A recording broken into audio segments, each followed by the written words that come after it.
미국의 펜실베니아주에 아미시 마을이라는 그런 곳이 있습니다. 그 아미시라는 이름은요, 17세기 스위스 출신의 목회자인 야곱 아만의 이름에서 유래된 이름이라고 해요. 그래서 뜻이 뭐냐면 아만을 따르는 사람들이다, 이런 뜻이라고 합니다. 아만이라는 목회자는 성도들에게 세상과 거리를 두고 단순하고 경건하게 살 것을 강조했습니다. 그의 가르침을 따르던 성도들이 또 그 후손들이 이렇게 이어져 가지고 그 사람들이 이제 살아가고 있는 마을이 바로 이제 아미시 마을인 거죠. 그 이 아미시 마을의 사람들은요, 300년이 넘는 시간이죠. 그 시간 동안 조상들의 삶의 방식을 고수하며 살아가고 있다고 합니다. 그래서 그 마을에 가면 그들은 오늘날에도요, 자동차 대신에 마차를 타고 다니고 전기 대신에 등잔불을 켜고 그리고 집하고 옷까지 또 생활 방식까지도요, 다 그렇게 옛날 거 또 소박한 삶, 그 삶을 유지하고 살아가고 있다고 합니다. 또한 교회 건물도 없이 가정에서 모여서 예배를 드립니다. 그리고 아이들은요, 중학교 과정까지 이게 공부를 시키고 나면 농사, 목공, 재봉 같은 전통적인 기술을 배우면서 그 사회로 나가지를 않고 그 마을 안에서 살아가게 되는 것이죠. 현재 이 아미시 마을 공동체 안에 사람들이 한 8만 명 정도 그렇게 살아가고 있다고 합니다. 자, 그런데요, 특별하게 이 마을이 막 부각된 이유가 뭐냐면 작년 미국 대선을 치르는데 펜실베니아주가 격전지로 떠오른 거예요. 최대의 격전지. 그러니까 이제 보니까 이 아미시 마을의 표가 적지 않은 거예요. 꽤 영향력이 있었던 거죠. 그래가지고 공화당 측에서 아미시 마을을 상대로 굉장히 적극적으로 유세 활동을 벌였어요. 그래가지고 그 과정을 통해 가지고 이 아미시 마을이 이렇게 많이 알려지고 유명세를 타게 된 거죠. 이 아미시 마을 사람들, 그 마을 사람들의 그 삶의 모습을 보면 저는 자연스럽게 어떤 사람들이 떠오르냐면 바로 이 오늘 본문에 같이 읽은 레갑의 후손들이 떠올라요. 레갑의 후손들도 자신들만의 삶의 모습을 고수하며 살아가던 사람들이었습니다. 사실은 이 레갑의 후손들, 이 사람들은요, 유대인들이 아닙니다. 어떤 사람들이냐면 겐 족속 사람들이에요. 어떤 사람이 출신이냐면 겐 족속은 모세의 장인 이드로가 그 출신인 거예요. 그러니까 이 출애굽을 할 때 이스라엘 사람들하고 같이 동행을 했고요. 그리고 나서 유다 지파와 함께 가나안 땅에 정착을 했습니다. 자, 이 레갑의 후손들이 좀 알려지게 된 거. 그러니까 본격적으로 좀 두각을 나타내게 된 게 어디에 이제 기록이 되어 있냐면 열왕기하 10장 정도 거슬러 올라가면 그들이 두각을 나타낸 장면이 나옵니다. 열왕기하 10장에는요, 예후 왕이 바알 숭배를 척결하는 장면이 나와요. 이때 레갑의 아들, 오늘 본문에는 요나답이라고 기록되어 있는데 열왕기에서는 여호나답이라고 기록되어 있는 사람이 등장을 합니다. 자, 우리 열왕기하 10장 15절에 17절 말씀 우리 같이 한번 보겠습니다. 같이 읽겠습니다. 시작. 예후가 거기에서 떠나가다가 자기를 맞이하러 오는 레갑의 아들 여호나답을 만난지라. 그의 안부를 묻고 그에게 이르되 내 마음이 내 마음을 향하여 진실함과 같이 내 마음도 진실하냐니. 여호나답이 대답하되 그러하나이다. 이르되 그러면 나와 손을 잡자. 손을 잡으니 예후가 끌어 병거에 올리며 이르되 나와 함께 가서 여호와를 위한 나의 열심을 보라 하고 이에 자기 병거에 태우고 사마리아에 이르러 거기에 남아 있는 바 아합에게 속한 자들을 죽여 진멸하였으니 여호와께서 엘리야에게 이르신 말씀과 같이 되었더라. 아멘. 여호나답은요, 예후와 함께 바알 숭배의 중심이 되었던 아합 왕의 남은 자들을 진멸합니다. 그리고 이후에는요, 바알 신당에 들어가서 바알 제사장들을 없애는 작전에도 동참하게 되죠. 그러니까 이걸 보면은 이 여호나답은 이방인이었지만 예후와 함께 바알 숭배를 척결하는 영적 개혁의 동역자가 된 거예요. 그들은 바알 숭배에 물든 이스라엘 가운데서요, 이방인임에도 불구하고 하나님을 경외하며 그 믿음을 지켰던 사람들이에요. 자, 우리가 이 배경을 알고 본문을 보면 이 레갑 사람들, 레갑의 후손들의 그 대대로 특별한 삶을 살아가는 그 모습을 고수했던 것을 우리가 이유를 알 수가 있는 겁니다. 자, 오늘 본문에 기록된 레갑의 후손들의 전통을 다시 한번 살펴보도록 하겠습니다. 예레미야 35장 5절로 10절 말씀. 자, 같이 보겠습니다. 시작. 내가 레갑 사람의 후손들 앞에 포도주가 가득한 종지와 술잔을 놓고 마시라 권하매 그들이 이르되 우리는 포도주를 마시지 아니하겠노라. 레갑의 아들 우리 선조 요나답이 우리에게 명령하여 이르기를 너희와 너희 자손은 영원히 포도주를 마시지 말며 너희가 집도 짓지 말며 파종도 하지 말며 포도원을 소유하지도 말고 너희는 평생 동안 장막에 살아라.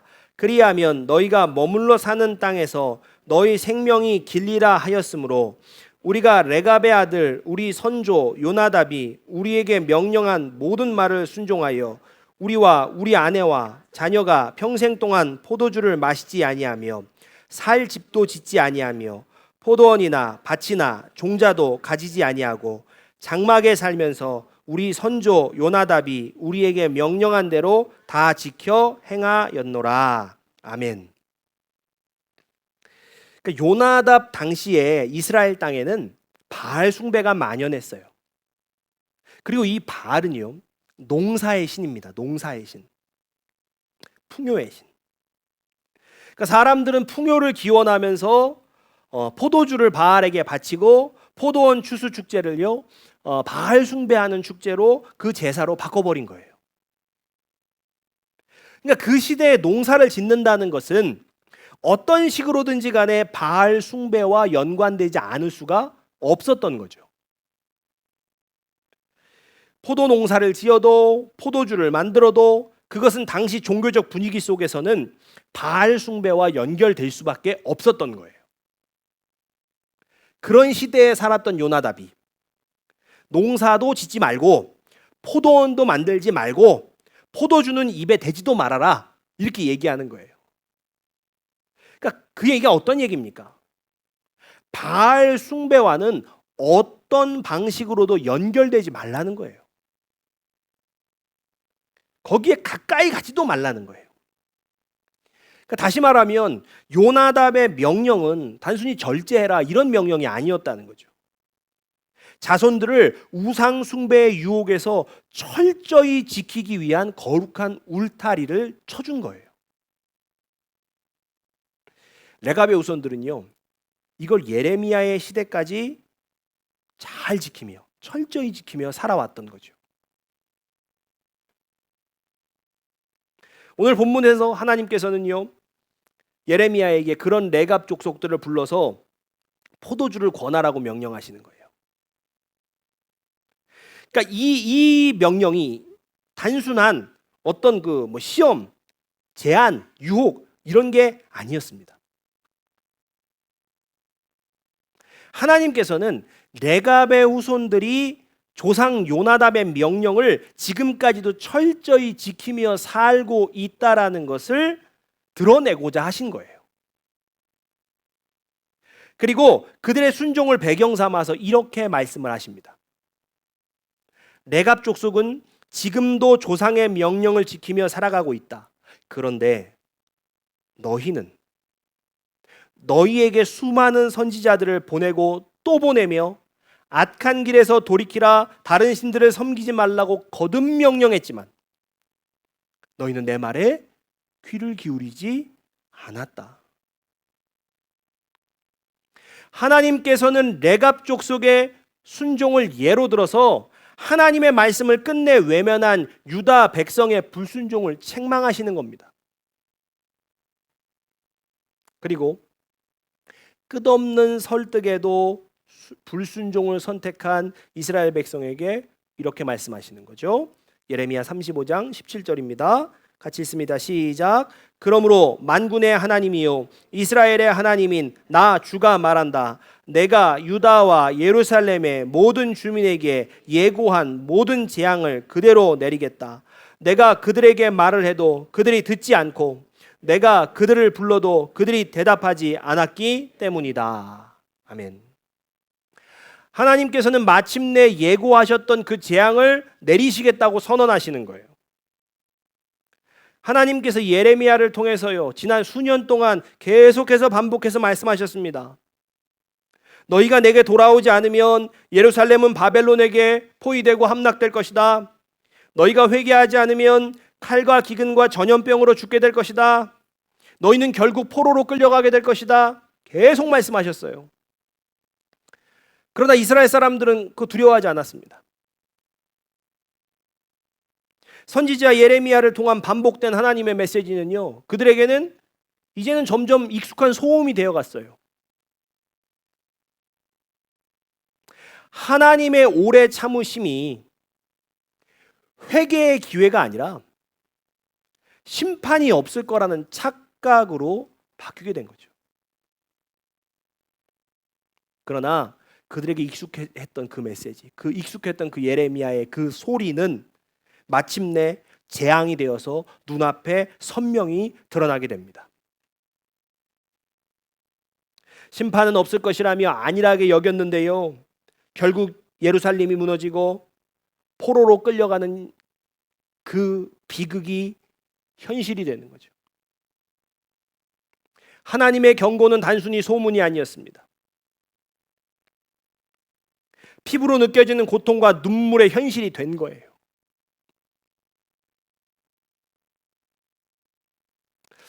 저는 여기까지 이제 설교문을 작성을 하고, 하나님께서 그래서 이 본문을 통해서 우리에게 주시고 싶은 메시지가 무엇일까? 좀 생각에 좀 잠겼어요. 한참 뒤에 하나님께서요, 우리에게 이런 질문을 하고 싶다라는 마음을 주셨습니다. 너희는 오늘 말씀을 읽고 두려움이 생겼느냐? 순종하지 않은 유다에게 내가 예루살렘에 예고한 모든 재앙을 그대로 내리겠다 한 이 말씀을 읽고 과연 두려웠느냐? 나는 너희가 두려워하지 않았다는 것을 안다. 너희가 나에게 불순종하고 있는 것들, 요즘 세상이 다 그렇다면서 너희들이 불리하지 않기 위해 세상을 따라가며 살아가고 있는 것들, 그것이 무엇인지 나는 정확히 안다. 나는 이스라엘을 위해 참고 기다린 것처럼 나는 참고 기다린다. 그러나 나의 오래 참음이 결코 너희에게 심판 없음이라는 착각이 되지 않기를 바란다. 그리고 주님은요, 이사야서 66장의 말씀을 주셨어요. 이사야 66장 4절입니다. 같이 읽습니다. 시작. 그러기에 나도 나의 뜻대로 그들을 혹독하게 다루어 그들이 겁내는 것을 그들에게 들이닥치게 하겠다. 내가 그렇게 불렀으나 그들이 응답하지 않았으며 내가 그렇게 말하였으나 그들이 듣지 않았으며 오히려 내가 본 데서 악한 일을 하며 내가 기뻐하지 아니하는 것을 선택하였음이라 하시니라. 아멘. 여러분, 예루살렘이 멸망한 근본적인 이유는요, 하나님께서 끊임없이 보내신 회개의 메시지를 들었음에도 불구하고 결국 돌이키지 않았기 때문이에요. 하나님의 음성을 들었지만 그들은 결국 하나님이 기뻐하시지 않는 것을 선택했습니다. 우리는 더 이상 어린이가 아니잖아요. 어린애가 아니니까 무엇이 하나님이 기뻐하시는 선택인지, 무엇이 그분의 마음을 아프게 하는 건지, 어떤 게 어떤 선택인지 우리 너무나 잘 알고 있습니다. 이미 내 인생에서 지금 하나님께서 기뻐하시지 않으시는 것이 무엇인지, 무엇을 내려놔야 되고 무엇에서 돌아서야 하는지 우리 마음은요, 사실 이미 다 알고 있어요. 우리는 그거 몰라서가 아니에요. 그냥 덮어두고 외면하고 살아왔던 것 뿐입니다. 그러나 오늘 말씀이요, 우리 가운데 이렇게 역사하고 있는 거예요. 히브리서 4장 2절입니다. 같이 한번 읽어봅시다. 시작. 하나님의 말씀은 살아있고 힘이 있어서 어떤 양날 칼보다도 더 날카롭습니다. 그래서 사람 속을 꿰뚫어 혼과 영을 갈라내고 관절과 골수를 갈라놓기까지 하며 마음에 품은 생각과 의도를 밝혀냅니다. 아멘. 하나님은 오늘 말씀을 통해서 내가 덮어두고 외면하고 살아온 것들을 드러내시는 거예요. 아무도 모르게 품어온 나의 생각과 의도를 말씀을 통해서 드러내시는 거예요. 여러분, 하나님께서 기뻐하시지 않는 것 같은 선택을 할 때 처음에는요, 불편하고 우리가 마음에 찔림이 있어요. 사실 그게 성령님이 주시는 분명한 사인입니다. 그게 분명한 성령님의 사인이에요. 그 길이 아니다, 그 선택은 하나님이 기뻐하시지 않는다, 그게 성령님의 분명한 사인이에요. 그런데 그 사인, 그 불편한 그 마음, 불편함을요, 계속해서 그냥 좀 넘어가고 이러다 보면 무뎌져요. 하나님이 기뻐하시지 않는 선택을 내리는 데 있어서 점점 두려움이 사라집니다. 그리고 그 두려움이 사라진 자리에는요, 대신해서 온갖 핑계가 생기고 또 합리화가 찾아오는 게요. 세상이 그러니까, 남들도 다 그러니까, 그게 찾아오는 거예요. 여러분, 이스라엘 백성들이 살아가는 시대도 똑같습니다. 남들도 다 바알 믿잖아. 다들 바알에게 제사하고 다 농사 잘 짓잖아. 우리도 그냥 따라서 하는 거야. 그래서 그 시대에는 하나님께서 선지자들을 계속 보내세요. 그리고 하나님의 말씀을 선포하게 하시고 그들의 마음에 불편함을 주셨고 찔림을 주셨고 그 선택이 잘못된 것임을 알게 하셨어요. 그러나 그들은요, 선지자들의 그 말에 귀 기울이지 않았습니다. 오늘 우리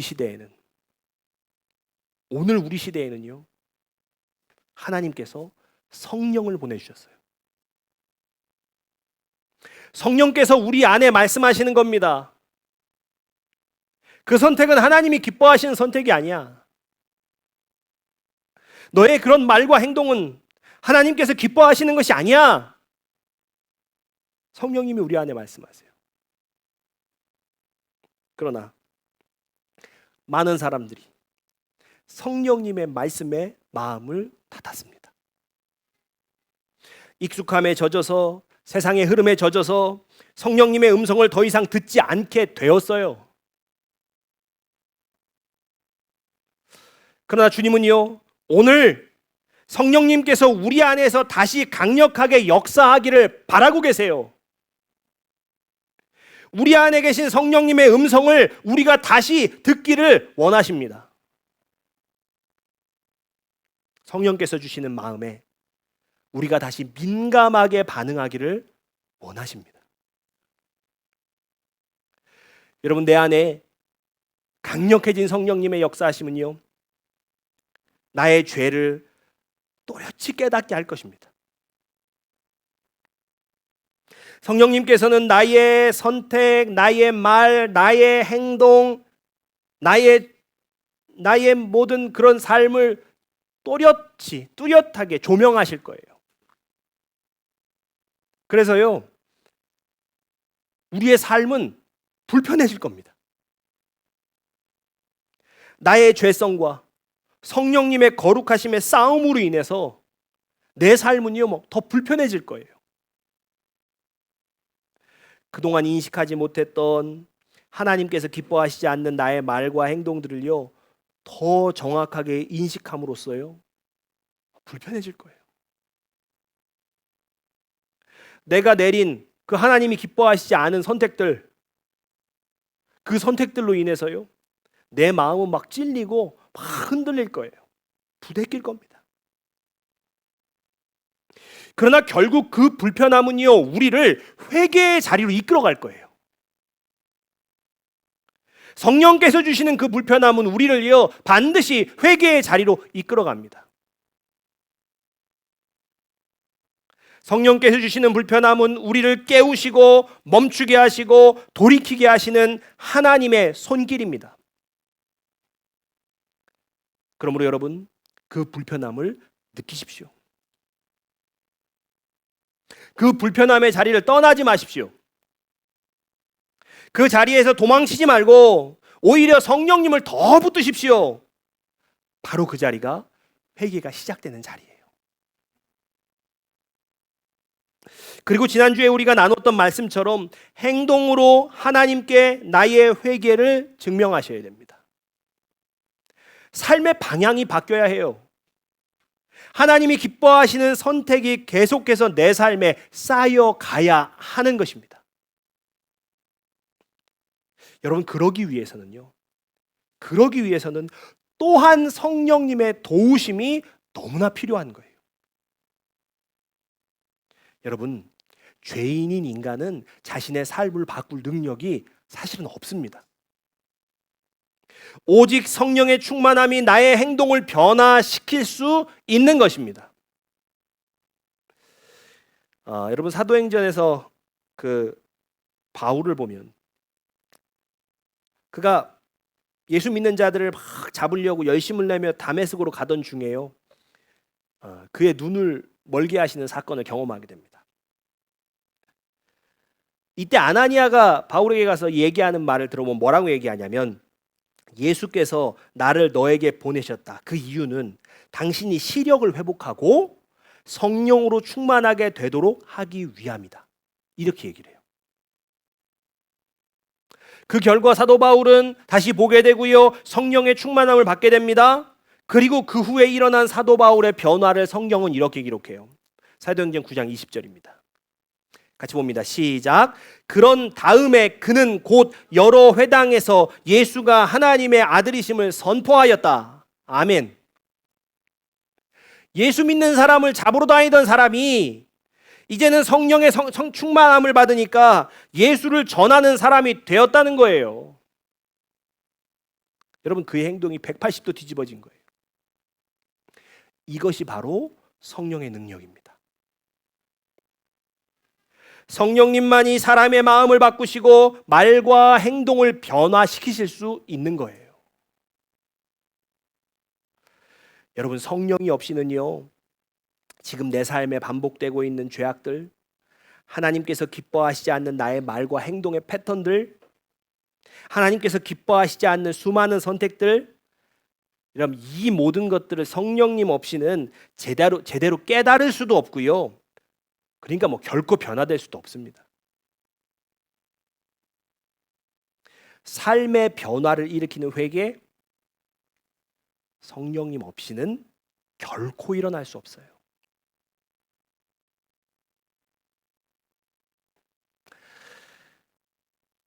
하나님은 오늘 본문에서요, 내가 이스라엘에게 선지자들을 보내고 또 보냈다고 말씀하셨습니다. 그러나 너희가 듣지 않았기 때문에 예고한 재앙을 반드시 내리겠다고 말씀하세요. 하나님은 우리에게요, 성령님을 보내주셨습니다. 성령님께서 내 안에서 하나님의 뜻대로 살아갈 수 있도록 계속해서 말씀하시고 또 말씀하시고 또 말씀하십니다. 그러나 우리가 성령의 충만함을 잃어버려서 계속해서 그 말씀을 따르지 않는다면 하나님의 심판은 우리의 삶과 상관없는 것이 아니라는 거예요. 그 착각은요, 언젠가 산산이 무너지고 말 거예요. 그러므로 여러분, 우리 안에 다시 한번 성령의 강력한 역사를 간절히 구하실 수 있기를 바랍니다. 성령님만이 우리의 죄를 깨닫게 하십니다. 그분만이 회개의 자리로 우리를 이끄십니다. 우리의 말과 행동, 삶의 방향까지 온전히 변화시켜 주실 수 있는 유일한 분이 바로 성령님이에요. 그분을 구하십시오. 회개의 감정으로 끝나지 마십시오. 행동의 변화로 이어지도록 성령의 임재를 간절히 구하십시오. 결심으로 끝나지 마십시오. 지속적인 순종으로 나아갈 수 있도록 성령님의 능력을 간절히 구하시기 바랍니다. 성령의 충만함으로 인한 나의 죄성과 하나님의 거룩하심의 충돌을 견뎌내십시오. 그 불편함 감수하십시오. 그리고 마침내 성령 안에서 승리하십시오. 그때 우리는요, 진짜 변화의 길을 걷게 될 것입니다. 여러분, 그렇게 변화되셔서 진짜 그리스도인이 되시는 저와 여러분 되시기를 주님의 이름으로 축복합니다. 아멘. 우리가 찬양하고 기도하겠습니다.